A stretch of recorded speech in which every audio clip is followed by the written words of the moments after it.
Previously, a predatory boss tightened his hold on Leela, while Mara grim, guarded, and suddenly jealous fell hard for her. A public kiss lit the fuse. Silas attacked with a knife, and Mara smashed his arm with a bottle, saving Leela as police took him away. In the aftermath, their bond blazed soft moments, bold kisses, healing, and Mara's ominous visions shifted to a bright future together. Even glimpses of twin daughters. Link is in the description for part 1. Each interaction was a performance for Mara's benefit, a display of his access and intimacy. Leela heart, darling, he'd purr, leaning so far over her shoulder to look at her screen that his chin nearly brushed her hair.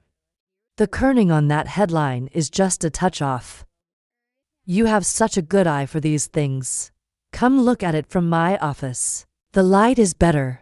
Mara, who had taken up a permanent and glowering residence in a spare chair next to Leela Hart's desk, would stiffen. Her fingers would curl into fists on her knees. The kerning is fine, she'd mutter, her voice a low growl that only Leela Hart could hear. He just wants you in his office with the door closed. Leela Hart would just giggle, swatting playfully at Mara's arm. Oh, hush you. He's just a perfectionist. She'd then smile up at Silas Vance. Sure thing, boss. Be right there.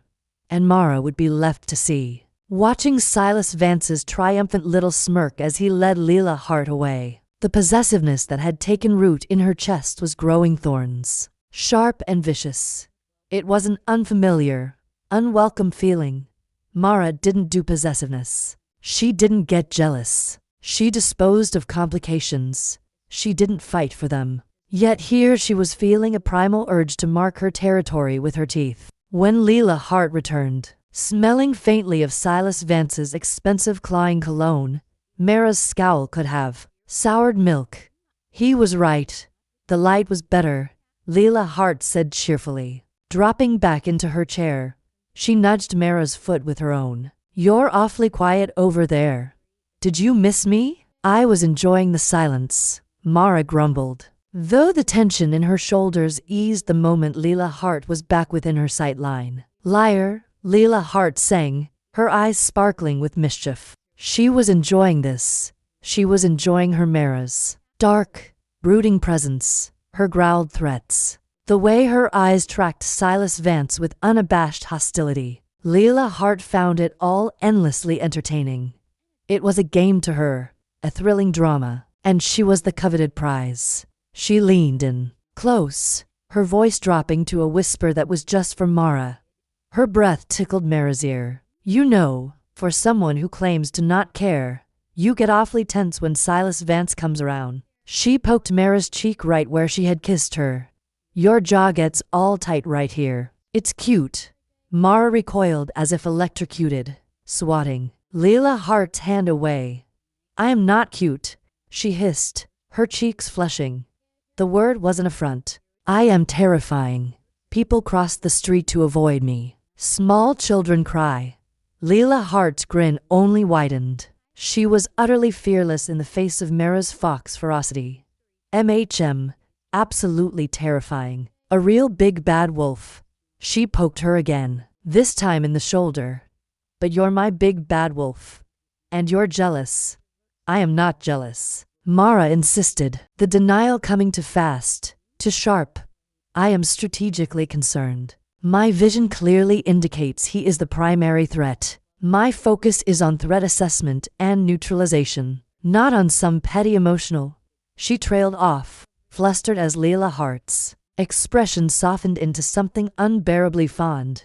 You're cute when you're angry, Leela Hart whispered, her voice full of a warmth that felt dangerously like affection. Before Mara could mount another defense, before she could retreat behind her walls of sarcasm and grumpiness, Leela Hart did it again. She leaned forward quick as a hummingbird and pressed her lips to Mara's cheek. This time it was not a spontaneous joking gesture. It was slower, softer, deliberate. She held it for a fraction of a second longer, and Mara could have sworn she felt the faintest, most tantalizing hint of her tongue. A quick ghosting taste that sent a jolt of pure lightning straight down her spine. Then she pulled back, her eyes dancing with triumph, and something else. Something deeper and more daring. Mara didn't move. She couldn't. Her whole world collapsed to a single, searing point of contact. The office clatter, Silas Vance's looming nearness, the drone of desktops, all of it slipped into a far-off roar. Her pulse battered her rib cage, a frantic, treacherous drum. Her skin burned where Leela Hart's mouth had touched. The color flooding her cheeks was hot and undeniable. She was utterly, completely unmoored.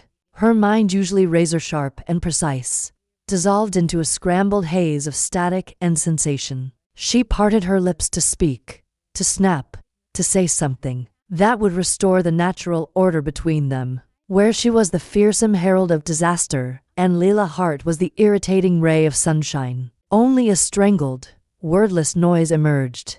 Authority deserted her, leaving heat and helpless astonishment behind. Leela Hart merely smiled, a slow, knowing, utterly victorious smile. She turned back to her monitor as if nothing at all had occurred, humming a small tune under her breath, leaving Mara sitting there, stunned, flushed, and thoroughly conquered into silence. Across the room, unnoticed by both, Silas Vance observed everything. The pleasant concern on his features hardened into a cold mask of wrath. A stillness radiated from him, precise and predatory. He saw Mara redden. He saw the intimate, playful curving of Leela Hart's mouth. He watched a bond spark to life right before him, a bond that cut him out completely. The genial boss Fawade vanished, erased. In its place stood the man from Mara's vision, eyes gone dark with possessive, jealous rage no longer hidden. The risk assessment, Mara realized in some distant, fogged-over part of her mind still able to think, had shifted from potential to immediate. Yet for the moment, that judgment was smothered by an avalanche of a more urgent, more terrifying recognition. Leela Hart's kisses, her teasing, her daylight, were all a far deadlier weapon than any letter opener, and Mara was entirely, utterly disarmed. The park was a case study in sensory overload, a direct assault on everything Mara valued. It blared, with shrieking children, the warped, tiny carousel music drifting from nearby, and the cloying sweetness of frying dough and spun sugar. Even the air felt tacky. It clung to thought, to breath, to patience and nerve. Mara stood arms folded, a black-clad monolith of disapproval amid the whirling chaos of primary colors and unearned joy. Leela Hart, by contrast, was in her element. She moved through the crowd with buoyant ease, a smile seemingly etched there. In one hand she carried a massive, fluffy cloud of pink cotton candy twirled around a paper wand like a bizarre, edible wig. With the other she pointed out, with bubbly enthusiasm, the many ways a person might meet a grim end in such a deceptively cheery setting. Or maybe he'll shove me off the Ferris wheel at the apex, she mused, eyes gleaming with macabre delight. She had taken Mara's vision and turned it into a morbid round of clue. Silas Vance's weapon, a faulty safety bar, the location, the skyview wheel. The Ferris wheel has a meticulous inspection record. Mara countered, voice resignedly flat. She hadn't just shown up at the park. She had arrived prepared, having combed public accident reports and city permits for the rides on her phone during the taxi ride over. The likeliest scenario, given his need for control and closeness, is a private setting, his apartment, your apartment, or a secluded corner of his office after hours. We should track his patterns, not indulge fantasy. Evidence before theatrics, patterns before panic, method before melodrama. You're no fun, Leela Hart pouted, tearing off a huge puff of pink floss and cramming it into her mouth. Her cheeks bulged, adorably. You have a whole psychic curse, and you're using it to be a grouchy detective. Live a little. She offered the cotton candy cloud toward Mara. Here, taste the fear. I'd rather taste tetanus, Mara said, eyeing the web of sugar with cool disdain. That substance is literally 99% air and high fructose corn syrup. It's a nutritional void. It's happiness, You monster, Layla Hart insisted, laughing. She spun in a little circle, making the pink cloud swirl around her. It's childhood and summer, and not thinking about being murdered for 5 whole minutes. She stopped and fixed Mara with a look. That's what we're here for. Remember embracing life, tickling the tiger's chin before it eats you. Mara's jaw tightened. The tiger's chin is a man with a psychotic obsession and a stationary fetish, and I would prefer we develop a plan to sedate it, not tickle it. But Layla Hart wasn't listening. She was lost in her own world, her tongue darting out to catch stray strands of sugar from her lips. She was a vision of pure, unself-conscious delight, her face smudged with a faint dusting of pink, her eyes sparkling. The afternoon sun caught the gold in her hair, and for a terrifying moment, she wasn't the victim from the vision. She was just radiant, alive, and she was looking at Mara as if she were the most fascinating, frustrating puzzle she'd ever encountered. Mara felt a familiar, unwelcome tug in her chest. The urge to protect this ridiculous, vibrant creature was becoming a physical ache, a constant hum beneath her irritation. It was why she was here in this hellscape of noise and sugar, instead of in her silent, orderly apartment. "Lo," she said, her voice straining with the effort to remain focused, to cling to the grim reality of their situation. "This is serious. We need to strategize. His behavior is escalating. We need to document everything, establish a pattern of harassment, perhaps get a restraining." Layla Hart finally stopped spinning. She took a step closer, her expression shifting from playful to something more intense, more focused. The carnival noise seemed to fade into a dull roar. "Mara," she interrupted softly, her voice a gentle tease. "Shut up," before Mara could process the command. Layla Hart closed the final distance between them. She rose up on her toes, the pink cloud of cotton candy held aloft like a bizarre ceremonial offering, and then she kissed her. It wasn't like the cheek kisses, those playful teasing sparks. This was a direct hit. Her lips were soft and impossibly sweet, tasting overwhelmingly of sugar, and a faint underlying hint of her peach lip gloss. They were warm and insistent against Mara's, who stood frozen in a state of total systemic shock. But Layla Hart wasn't finished. As Mara's brain short-circuited, trying to compute the sensation of soft lips and the smell of vanilla and sunshine, Layla Hart did something that shattered every remaining circuit. She slid her tongue into Mara's mouth. It was a quick, daring, mischievous flick. It was warm and wet and delivered a concentrated burst of the cotton candy's clawing sweetness directly onto Mara's tongue. Mara's eyes flew wide open. She could see the faint downy hairs on Layla Hart's cheek, the individual flecks of gold in her sea lass eyes, which was squeezed shut in concentration.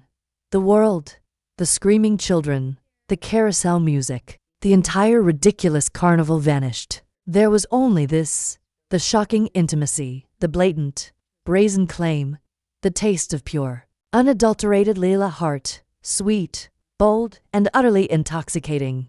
Layla Hart pulled back just an inch, her lips still hovering a breath away from Mara's.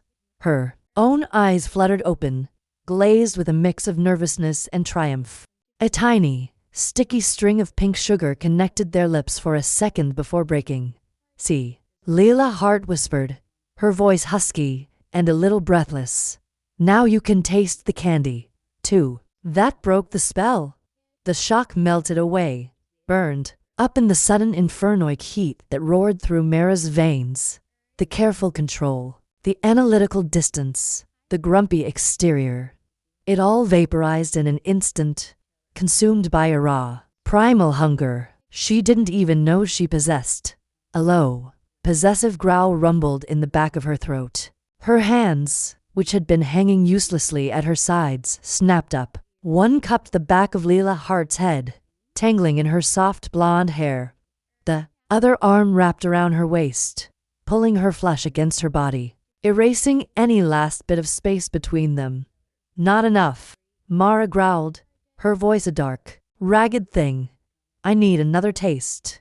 and she crashed her lips back onto Leela Hart's. This was no teasing flicker. This was a conquest. It was deep and hungry and desperate. It was all the suppressed worry, the fierce protectiveness, the grudging fascination, and the sheer overwhelming attraction of the past few days channeled into a single devastating act. She kissed her like she was starving, and Leela Hart was. The first meal she'd had in a lifetime. She tasted the sugar. Yes, but underneath it, she tasted her. The warmth, the life, the vibrant, maddening energy that was Leela Hart. She poured every ounce of her frustrating, complicated feelings into that kiss, her grip tightening, holding her as if she could physically stop fate from pulling them apart. Leela Hart melted into her, a soft, yielding sigh escaping her lips as she kissed her back with equal fervor, her free hand coming up to clutch at Mara's jacket. They stood there in the middle of the chaotic, laughing crowd, locked in their own silent, desperate world, a world of sticky sweetness, shared breath, and a future that, for one blinding, perfect moment, held nothing but each other. For a handful of heartbeats, the universe had contracted to the space between their lips. The carnival's rocker symphony, the shrieks, the calliope music, the rumble of generators had faded into a distant, meaningless hum. Mara was aware of nothing but the warm, yielding softness of Leela Hart's mouth, the lingering taste of sugar and peach, and the frantic, matching rhythm of their hearts beating against each other's chests. Her hand was fisted in the soft blonde hair at the nape of Leela Hart's neck, not to control, but to anchor herself to this moment, to this shocking, exhilarating reality. It was Leela Hart who broke the kiss first, pulling back just far enough to rest her forehead against Mara's. Their breath mingled in ragged, shared gasps. A blissful, dazed smile played on Leela Hart's swollen lips. Her eyes were still closed, long lashes fluttering against pink-tinged cheeks. Wow, she breathed, the word a soft puff of air against Mara's skin. So that's what another taste gets me. She let out a breathless, incredulous laugh. Your grumpy exterior is officially a lie. You're a secret romantic, a cotton candy romantic. Mara couldn't form a coherent sentence. Her usual arsenal of sarcastic retorts had been vaporized.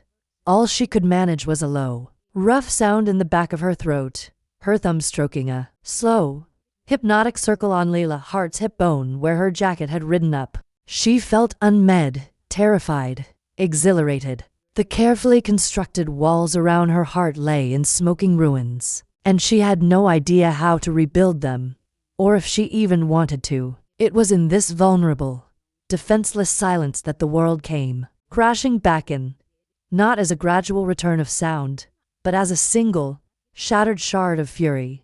You. The voice was not loud. It was low, guttural, and cracked with an emotion so venomous it seemed to poison the very air around them.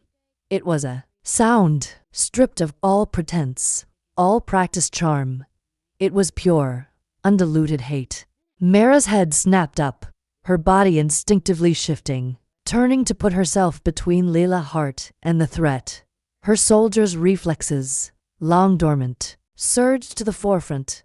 Silas Vance stood 10 feet away, frozen at the edge of the bustling footpath. He was still in his work clothes, the expensive sweater and jeans looking absurdly out of place amidst the carnival chaos. His face was a bloodless mask of utter devastation, but it was his eyes that held Mara frozen. They were wide, unblinking, and swimming with a toxic mixture of shock, betrayal, and a burgeoning homicidal rage. He looked like a man who had just seen his entire world set on fire. He took a stumbling step forward, his hand rising to point a trembling finger at them.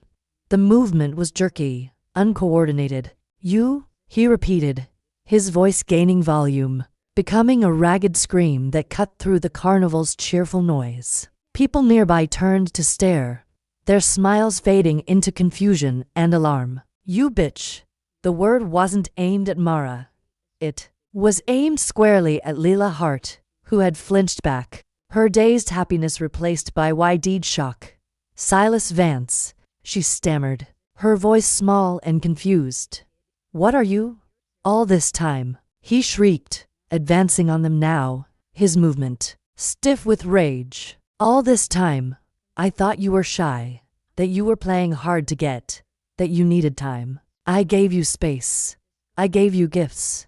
I was patient. Spittle flew from his lips. And this is how you repay me. Letting some goth freak slobber all over you in public.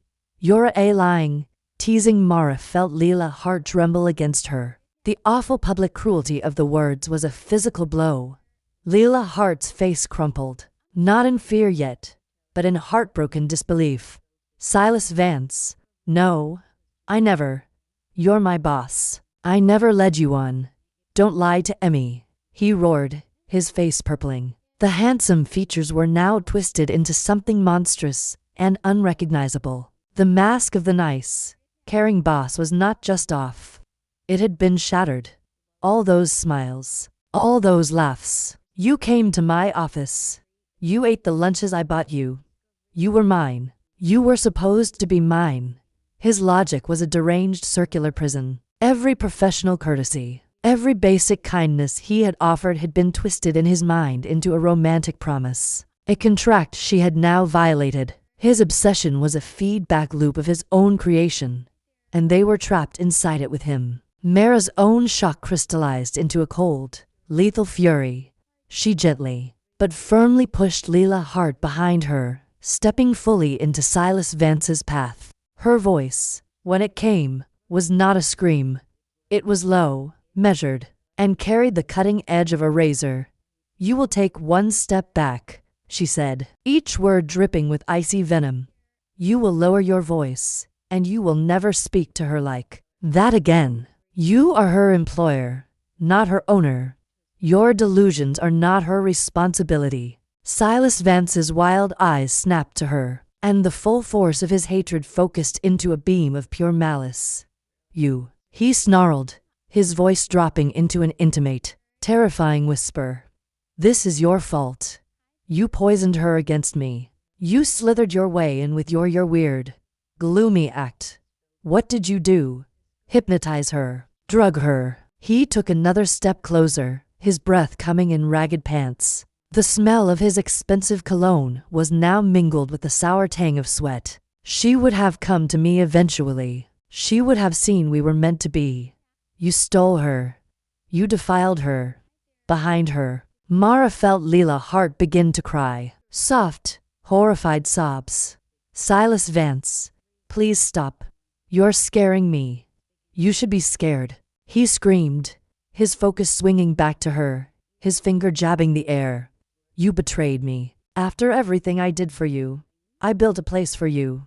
I protected you, and you throw it all away for this creature.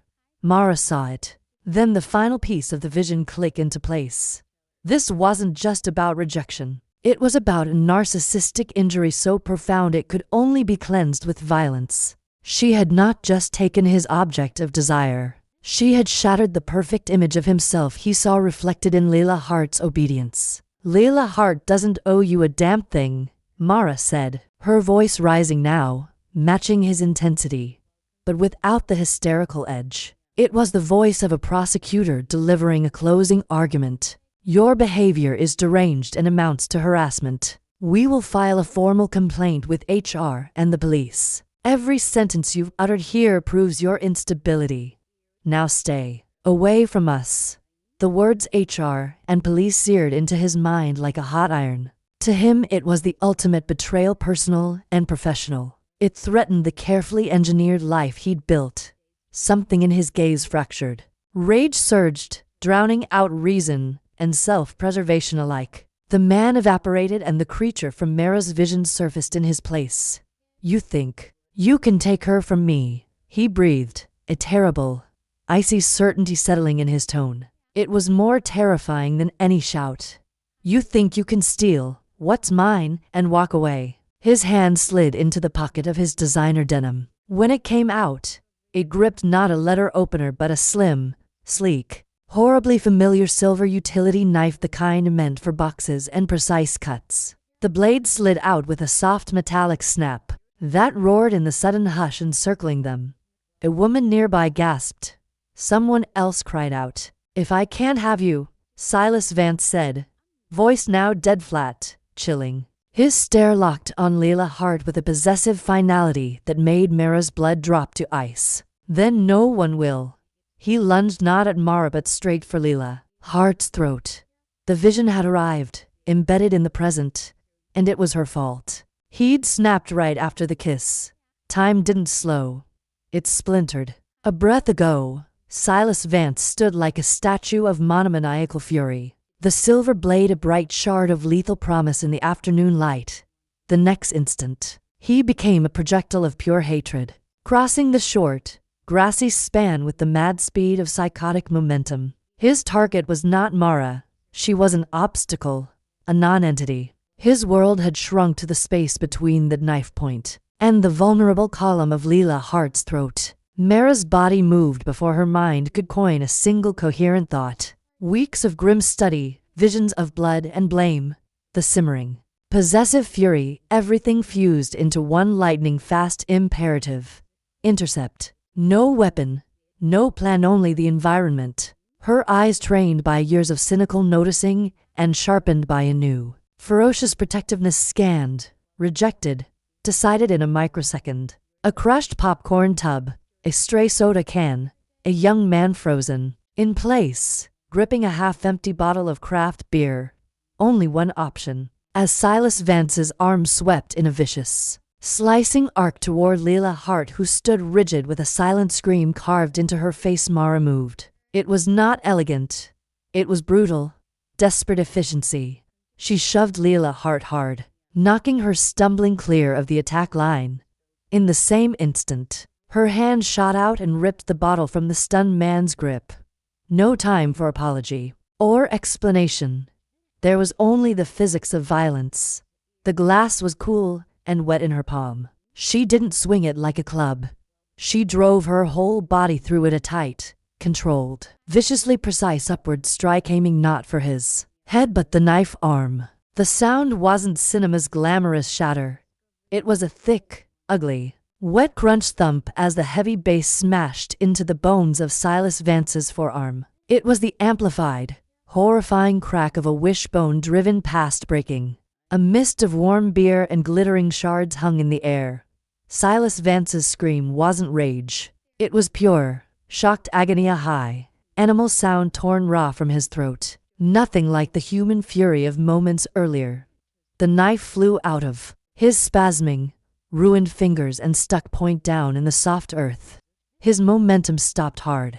He crashed to his knees, clutching his shattered arm to his chest, rocking and howling. Mara stood over him, breath ragged, the jagged mouth of the bottle still locked in her white-knuckled grip. Amber liquid and foamy suds dripped from the broken glass and onto the grass. Her heart was a trip hammer against her ribs, a frantic, pounding rhythm of adrenaline and aftermath.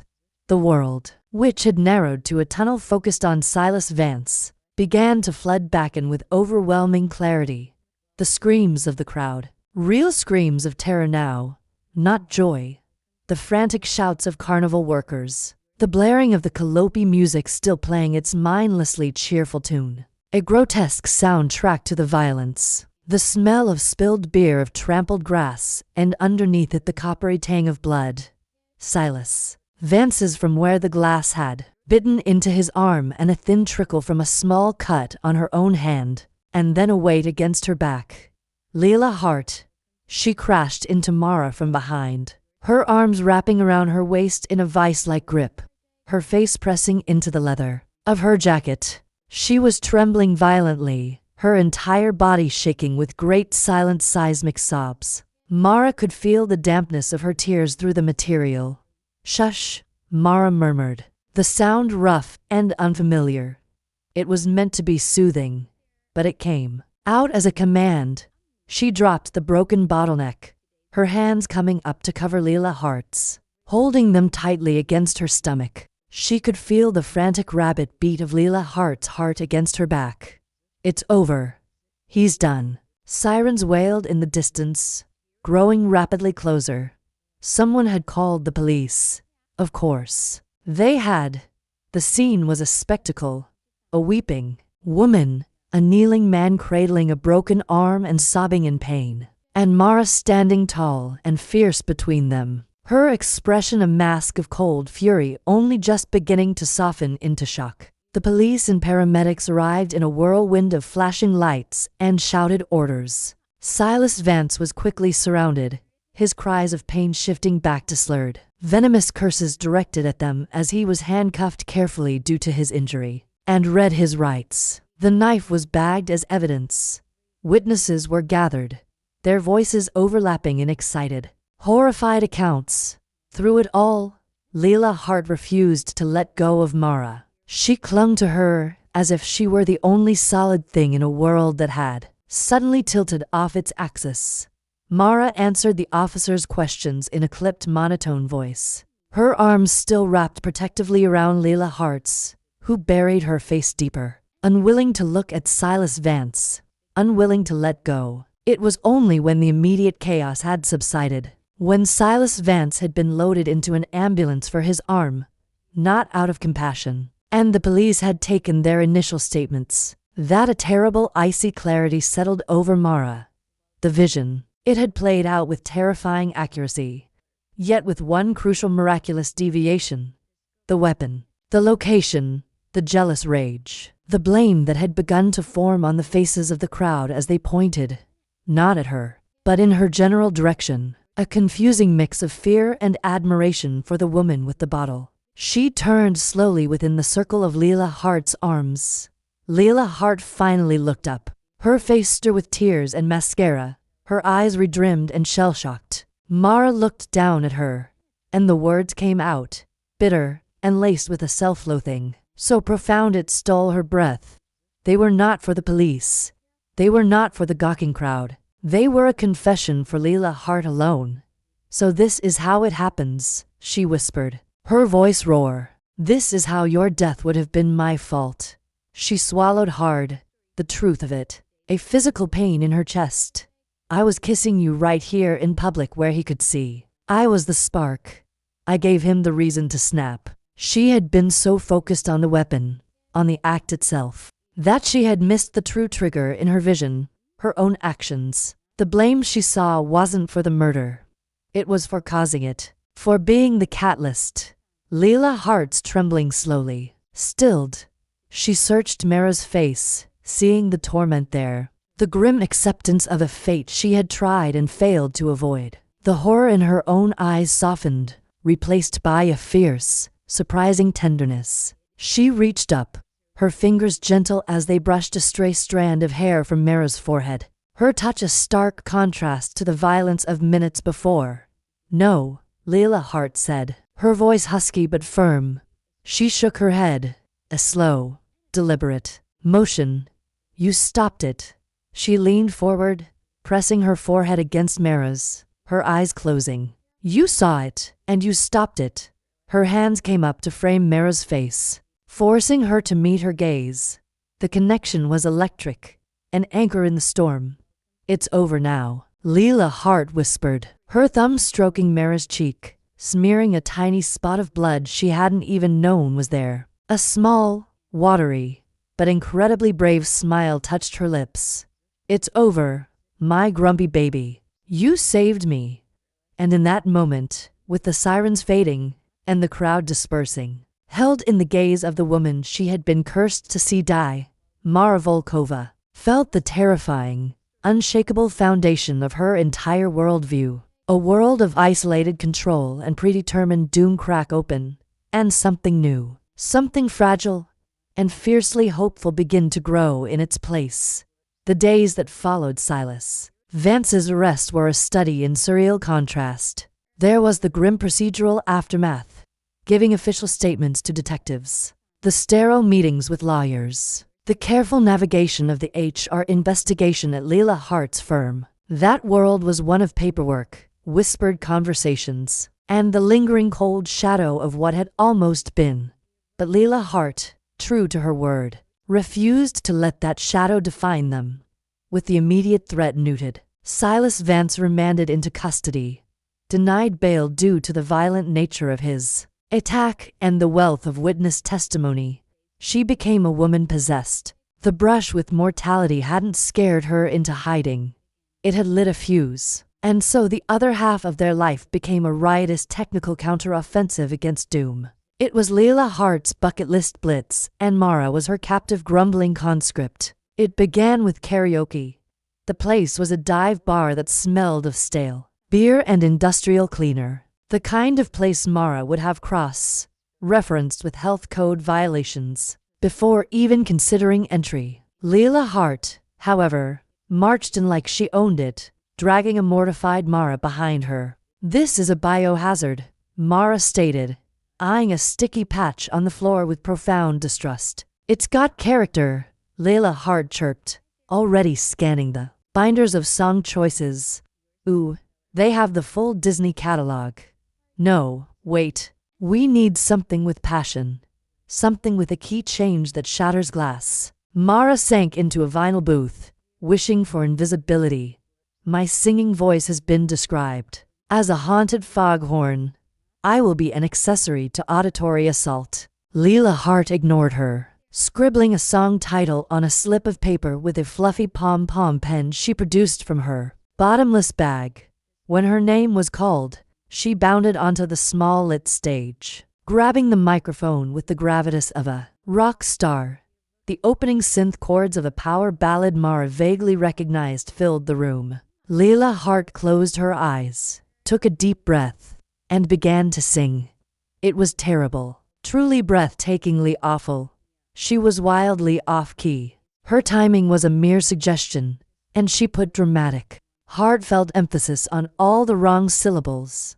But she sang with her entire being. Her eyes were squeezed shut. Her free hand was clutched over her heart, and she poured every ounce of her ridiculous, wonderful spirit into the performance. She wasn't performing for the bore-looking bartender or the handful of patrons. She was singing for the joy of it, for the sheer, defiant act of making noise while she still could. Mara watched, her initial cringe slowly melting away, replaced by a strange, warm ache in her chest. Leela Hart was a mess, a beautiful, radiant, tone-deaf mess, and she was hers. When the song ended to a smattering of amused applause, Leela Hart skipped back to the table, her face flushed with exhilaration. "Your turn," she declared, thrusting the microphone at Mara. "I would rather gargle that biohazard from the floor," Mara said flatly. Leela Hart's face fell just for a second, a flicker of disappointment. It was a look more powerful than any tantrum. With a sigh that spoke of immense personal sacrifice, Mara snatched the microphone. She stomped to the stage, selected the most monotonous spoken word dirt she could find in the system, and delivered it in a deadpan monotone, staring directly into the camera with the unblinking intensity of a hostage video. The room fell silent when she finished. There was a beat of confused silence before a single loud whoop came from the booth. Leela Hart was on her feet, applauding wildly, her face alight with pure, unadulterated joy. "You were amazing. So dark, so broody. You made the sound of silence sound like a death threat. I loved it." Mara returned to the table, a faint, entirely involuntary twitch at the corner of her mouth. "I have shamed my ancestors. Are you happy?" Leela Hart beamed, ecstatic. The carnival was next. Leela Hart dragged her on every spinning, nauseating ride she could find. Mara, who prided herself on a vestibular system of iron, found herself gripping the safety bar of the tiled well with white knuckles, her stomach lurching, while Leela Hart threw her hands in the air and screamed with delight. "This is a pointless gyration designed to dislodge one's lunch," Mara yelled over the grinding gears and shrieks. "I know. Isn't it great?" Leela Hart laughed, grabbing Mara's clenched hand and prying it off the bar to hold it tightly. Her hand was warm and small in Mara's. Mara held on, her grip tightening not from fear of the ride, but from a sudden, overwhelming fear of letting go. They ate disgustingly sweet funnel cake, powdered sugar dusting their clothes like snow. Mara grumbled about the glycemic index. But Leela Hart kept breaking off pieces and holding them up to Mara's lips. And Mara, against her will, kept eating them. Their banter, once a one-sided stream of sunshine meeting a wall of grumpiness, had evolved. It was now a dance, intimate and playful. "You have powdered sugar on your nose," Mara muttered, looking away. "Where?" Leela Hart asked, crossing her eyes, trying to see it. Mara sighed, reaching out. Instead of brushing it off, she gently booped Leela Hart's nose with her finger. "There, a new floor. Add it to the list." Leela Hart grinned. "You're keeping a list of my flaws. That's so sweet and obsessive. I love it." In quiet moments, the flirting grew bolder, tinged with the relief and adrenaline of their shared survival. They were walking home one evening, shoulders brushing, when Leela Hart sighed contentedly. "You know, for a cursed grump, you're not a half-bad date." "This isn't a date," Mara said automatically. "This is a forced march through sentimentality. You held my hand on the Ferris wheel. You were attempting to stand up. I was preventing a lawsuit. You bought me a giant stuffed panda. You looked at it with the pleading eyes of a starved puppy. It was biological manipulation. You named the panda." Mara stopped walking. She had, in a moment of weakness, dubbed the ridiculous plush animal Sir Puddington. She had no defense. Leela Hart stopped too, turning to face her. The street lamp cast a soft glow on her features, highlighting the smile playing on her lips. "Face it, Vulov. You're a hidden softy, a big, black leather marshmallow." Mara scowled, though the edge was dulled. "I am a hardened realist." "MHM." Leela Hart hummed, stepping closer. Her fingers traced the line of Mara's frown. "And what does this hardened realist want to do right now?" Mara's breath snagged. The air between them crackled. All her quips and shields evaporated. The truth pressed against her ribs like a physical weight. What she wanted was to kiss the smirk off Leela Hart's mouth. What she wanted was to tug her into the alley's shadow and demonstrate exactly how unsoft she could be. What she wanted was to take her home and keep her there safe and sound and hers. What she said was, "I want to go home and sterilize myself from today's microbial violations." Leela Hart's smile didn't waver. She could hear a lie from a mile away. She rose on her toes and kissed Mara, not the cheek, but quick and firm on the lips. It tasted like sugar and promise. Mara grumbled into it, a token protest that dissolved almost at once. Her hand slid to Leela Hart's hips and drew her in. When they parted, Leela Hart whispered, "Liar." Her eyes sparkled. "You're enjoying this?" Mara looked down at this impossible, vivid, life-hungry woman who'd crashed into her orbit and refused to leave. The woman she had saved. The woman who, against all odds, was saving her right back. She sighed, the sound full of theatrical exasperation, while her thumb traced slow circles on Leela Hart's hip bone. "I regret saving you every single day," she muttered, voice low and rough. But her actions as she leaned in and stole another kiss, deeper and far less brief, betrayed the devastating truth. She didn't regret a thing. The dam hadn't merely cracked. It had vaporized. The careful, teasing flirt that defined their early days was scorched in the white-hot aftermath of the park. What remained was a raw, unchecked current of need arsing between them, powerful and undeniable. Their bond didn't just ignite into a fiery romance. It became the blaze itself, all-consuming and dangerously beautiful. Leela Hart, freed from Silas Vance's shadow and emboldened by her brush with death, became a creature of pure, tactile devotion.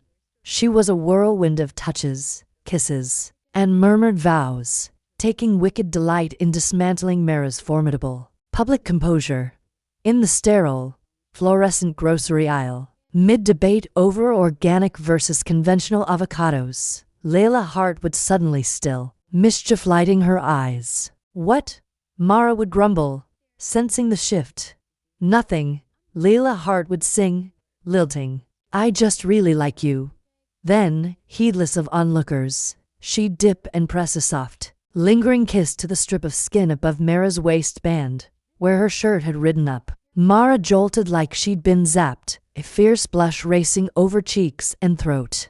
"What is wrong with you?" she'd hiss, snatching a bag of pre-washed lettuce with needless force and tossing it into the cart. "We're in public. There are norms." I know," Leela Hart would murmur, straightening and lazily tracing a finger along Mara's tense forearm. "But you make this little sound right here." She'd press her thumb to the pulse in Mara's wrist, which was, indeed, hammering. "It's my favorite sound in the world." Mara would growl a low, rumbling warning completely undercut by the way her fingers twined with Leela Hart's, pinning her hand to the cart. "You are a menace. A public nuisance." "Your menace," Leela Hart would correct, beaming, and pop a grape from the produce bin into her mouth. In private, the careful control Mara wielded like a weapon was systematically and joyfully annihilated. Leela Hart's affection was a constant, gentle assault on her senses, on her solitude, on her very identity. Mara would be standing at her minimalist kitchen counter, methodically grinding coffee beans for her morning espresso, the ritual a comforting anchor of her old life. Leela Hart would pattern, sleep rumpled and warm in one of Mara's old band t-shirts that swallowed her whole. She wouldn't say a word. She'd just wrap her arms around Mara's waist from behind, press her cheek against her back, and sigh contentedly, and Mara would freeze, the grinder humming in her hand. The simple act of being held, something she had gone her entire adult life without and had never missed, felt like a revelation. It was a silent claiming, a wordless "I am here, and you are mine, and this is where I belong." She'd eventually relax into it, her shoulders dropping, one hand coming up to cover Leela Hart, where they rested on her stomach. The coffee could wait. The passion between them was a living thing, a third presence in the room that was always simmering, always ready to boil over. It was in the way Mara's gaze would darken when Leela Hart laughed, tracking the movement of her throat. It was in the way Leela Hart would deliberately bite her lip when Mara was explaining something complex, just to watch her train of thought derail. It was in the elevator of Mara's building, the moment the doors slid shut, enclosing them in a mirrored private box. The air would change. The casual brush of shoulders would become charged. A glance would hold for a second too long. Then Mara would move, a study in controlled hunger. She'd crowd Leela Hart against the mirrored wall, one hand braced beside her head, the other sliding possessively around her hip. The kiss wouldn't be soft. It would be a claiming, a deep, searching kiss that tasted of coffee and Leela Hart in desperate, unspoken relief. Her hands would wander, mapping the familiar territory of Leela Hart's body through her clothes as if to reconfirm she was still there, still whole, still hers. Leela Hart would melt into her, her fingers tangling in the dark hair at the nape of Mara's neck, a soft moan escaping into her mouth. The elevator would ding, signaling their floor, and they'd break apart, flushed and breathless, straightening their clothes as the doors opened on some startled neighbor. Mara's expression of masterclass in feigned indifference even as her heart tried to beat its way out of her chest. It was in the dark corners of noisy bars, where Mara would pull her into a shadowy alcove, her back to the room, shielding Leela Hart from view. Her lips would find the sensitive spot just below Leela Hart's ear, and she'd whisper things that were not sweet nothings, but dark, possessive promises that made Leela Hart's knees weak. "I can feel every person in this room looking at you," she'd growl, her voice a rough vibration against Leela Hart's skin. "It makes me want to burn this place to the ground." "Mara," Leela Hart would gasp, her head falling back against the wall. "Tell me you're mine," Mara would demand, her teeth grazing Leela Hart's jawline. It wasn't a question. It was a ritual. "Yours," Leela Hart would breathe, her eyes fluttering shut. "Always yours." In the sanctum of Mara's bedroom, a place that had once been as austere and impersonal as a hotel room, the passion was overwhelming. It was where the last of Mara's defenses were systematically and joyfully torn down. Here the grumbling ceased. The sarcasm fell away. What was left was a raw, aching vulnerability that Mara showed to no one else in the world. She was a meticulous, devoted lover. She learned the landscape of Leela Hart's body with the same intense focus she applied to her. Research, committing every sigh, every shiver, every gasped instruction to memory. She worked Leela Hart with her hands, her mouth, with a single-minded intensity that left them both wrecked and breathless. Afterward, in the tangled sheets, in the dark, she would hold Leela Hart so tightly it was almost painful. She would press her face into the curve of Leela Hart's neck, breathing her in, her body still thrumming with the aftershocks of their coupling. "I regret saving you," she would mutter into her skin, her voice. The words were a familiar refrain, a comfortable, worn-out lie. Leela Hart, boneless and sated, would just smile into the darkness. She knew what it meant. It meant you have ruined me for anyone else. It meant the thought of a world without you in it is a void I cannot contemplate. It meant I would choose it 1,000 times again. Mara Volkova, the woman who worshipped control above everything, had willingly yielded it. She had passed the reins of her methodically arranged heart to a chaotic, sunlit-haired whirlwind who spilled matcha, sang off-key, and kissed her in grocery aisles. She grumbled daily that she regretted it, yet her actions, the way her arms cinched around Leela Hart after midnight, the way a genuine, unguarded smile would occasionally crack her scowl. When Leela Hart stepped into a room, the fierce, terrifying devotion burning in her dark eyes revealed the devastating, beautiful truth. She really would torch the entire world to shield her, and she wouldn't regret it for even a second. Epilogue. 5 years. It had been 5 years since a tidal wave of matcha had crash-landed into Mara's days, and the stain, she thought, was permanent. It had soaked through the crisp white weave of her existence, and dyed it in vibrant, unruly, and infuriatingly cheerful hues. She sat in her study, their study now, though she still reflexively claimed it morning sun filtering through the window, and lighting motes of dust that danced in the air. It was quiet, a rare and precious currency in their house. The room remained mostly hers. Dark wood, floor-to-ceiling bookcases groaning with weighty, serious texts, and a desk so clean and precise it might host minor surgical procedures. But Leela Hart's presence had infiltrated even here. A ridiculous, crocheted octopus with googly eyes perched on a stack of journals. A vibrant abstract painting she'd made in a wine and canvas class Mara had been forcibly enrolled in hung, slightly askew on the wall, a single fuzzy pink slipper abandoned by the door. Mara Volkova, once the high priestess of curated gloom, was now the begrudging curator of a chaotic art installation called A Life with Leela Hart. And then it arrived. The cold. It was a familiar sensation, a specter from her past that still, on occasion, paid visits. A sudden, deep chill unrelated to the room's temperature. The edges of her vision dimmed, taking on that bruised, violet tone. The mower's buzz outside, warped, stretching into a long, resonant hum. Mara set her pen down with a practiced sigh. She didn't panic anymore. The visions had shifted. After Silas Vance, the relentless parade of catastrophes had slowed to a trickle. It was as though her psychic lens, once permanently fixed on the world's bleakest horrors, had been forcibly recalibrated. Leela Hart's theory was that her brain had finally learned there were better things to witness. The chill deepened, and the vision struck. Yet it wasn't paired with the gut twist of old dread. This was different. This was warm, golden afternoon, light pouring through the kitchen window, the sound of high, childish giggles. 2 little girls, no more than 3 or 4, with riotous curls of dark and blonde hair, seated at a tiny table. One, the blonde, was laughing, her face smeared with what appeared to be chocolate, her small body vibrating with joy. The other, her dark-haired twin, was scowling at a sippy cup as if it had personally insulted her. her little brow furrowed in a perfect miniature echo of Mara's most formidable glower. Leela Hart's voice, warm and musical, trilled a silly, made-up song about blueberries. A feeling so profound it was almost painful rose and spread. It was safety.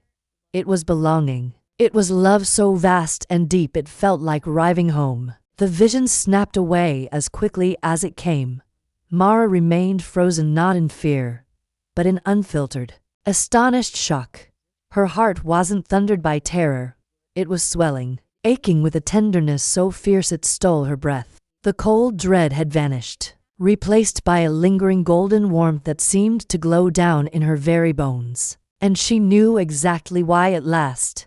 She blinked, the study coming back into focus. The crocheted octopus seemed to be judging her.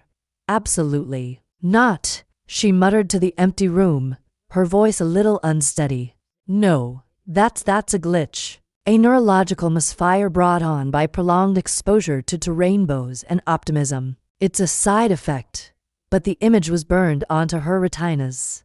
The two little girls. Their girls, one a tiny sun, the other a tiny storm cloud. It happened again weeks later. She was helping Leela Hart weed her disastrously overgrown vegetable garden. A task Mara approached with the grim efficiency of a bomb disposal expert.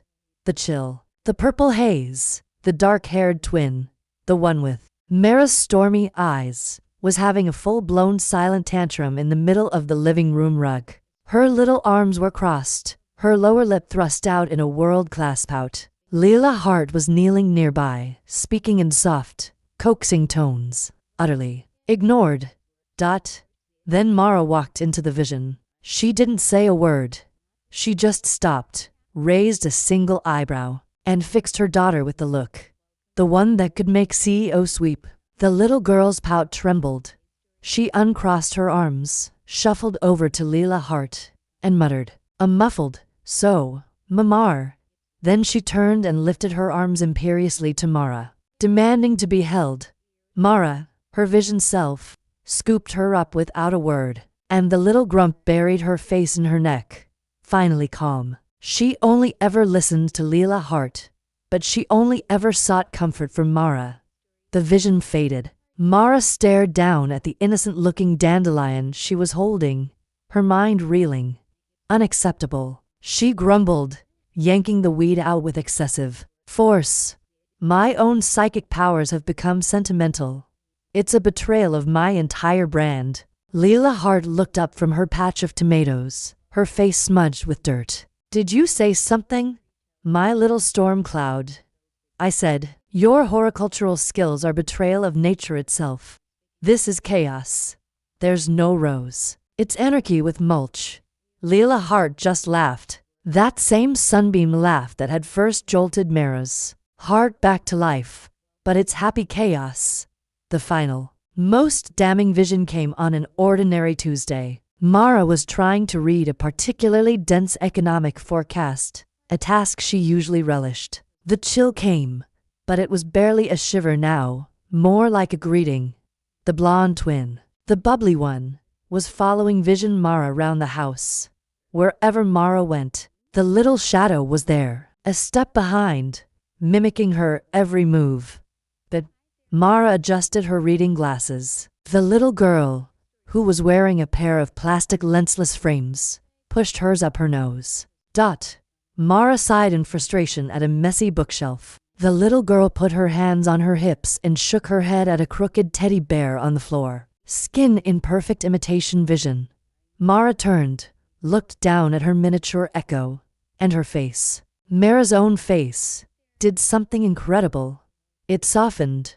A real, unguarded, breathtakingly tender smile broke through, and she reached down to the girl's sunshine hair. Mara slammed her book shut. This was untenable. Her visions, her cursed, reliable window into the worst of humanity had been hijacked. They'd become a saccharine domestic slideshow, a highlight reel of a future so sweet, so blindingly happy it was almost nauseating. I can't work like this, she announced to the empty room. Pushing away from her desk, She found Leela Hart in the living room attempting to do yoga while the actual present day and very much non-vision cat battered at her ponytail. "We need to talk," Mara stated. Crossing her arms, Leela Hart folded out of her downward dog, her face flushed. "Oinus. Did the stock market crash? Are we becoming minimalists? Please say no. I just bought more throw pillows. It's my condition," Mara said, the word dripping with distaste. "It's malfunctioning." Leela Hart's playful expression shifted to one of concern. She got up and walked over, placing a warm, gentle hand on Mara's arm. "A vision? A bad one? What did you see?" "Worse," Mara grumbled, looking away. "It's bright and happy. It's revolting." A slow, dazzling smile spread across Leela Hart's face. "Really?" she breathed, her eyes lighting up. "What did you see?" Mara sighed, a long-suffering sound that was now 90% performance. "I saw children." She said the word like it was a contagious disease. Leela Hart's gasp was one of pure delight. "Our children. Apparently, there were two of them. A replication event. One of them is sunny and relentlessly cheerful. She follows me around. It's inefficient." Leela Hart was beaming, her eyes shimmering with tears of joy, and the other Mara's scowl deepened, but a strange soft pride flickered in her eyes. "The other one is sensible. She has a formidable glower. For a preschooler, she understands the inherent frustration of sippy cups." Leela Hart threw her arms around Mara's neck, laughing and crying at the same time. "Oh, Mara, that's the most beautiful thing I've ever heard." "It's a security risk," Mara muttered, but her arms came up to hold Leela Hart tightly, her nose buried in her sun-warmed hair. "My own mind has been compromised by your relentless optimism. My dark gift has been neutered. I see birthday parties and scraped knees. It's undignified." Leela Hart pulled back, cupping Mara's face in her hands. Her thumbs stroked the cheeks that had once been so pale and were now so quick to flush with affection. "Your gift wasn't dark, my love," she whispered. "It was just lonely. It only showed you endings because it didn't know how to see the beautiful, messy, glorious middle. It didn't know how to see us." Mara looked into those sea-lass eyes, the eyes that had seen her darkness and hadn't flinched, but had instead lit a candle in it. She saw her future there, not in psychic fragments, but in the steady, unwavering light of Leela Hart's love. She saw the twin girls, their grumpy little shadow, and their sunny little echo. She saw a lifetime of chaotic, colorful, beautiful mess. Her dark heart, once a stone in her chest, didn't just feel sweet. It felt full, overflowing. It was a feeling so immense it had to be tempered with grumbling, lest it overwhelm her completely. She sighed, a final token protest. "I'm going to need a much stronger espresso blend to cope with all this happiness." Leela Hart laughed, standing on her toes to kiss the corner of her mouth, the place where a real smile was finally permanently starting to live. "I'll buy you an industrial-sized machine. You can be the broody, caffeinated queen of our chaotic, beautiful kingdom." And as Mara leaned in to kiss her properly, she knew with a certainty that went beyond any psychic vision that this messy, loud, glorious, infuriatingly bright life was the only future she ever wanted to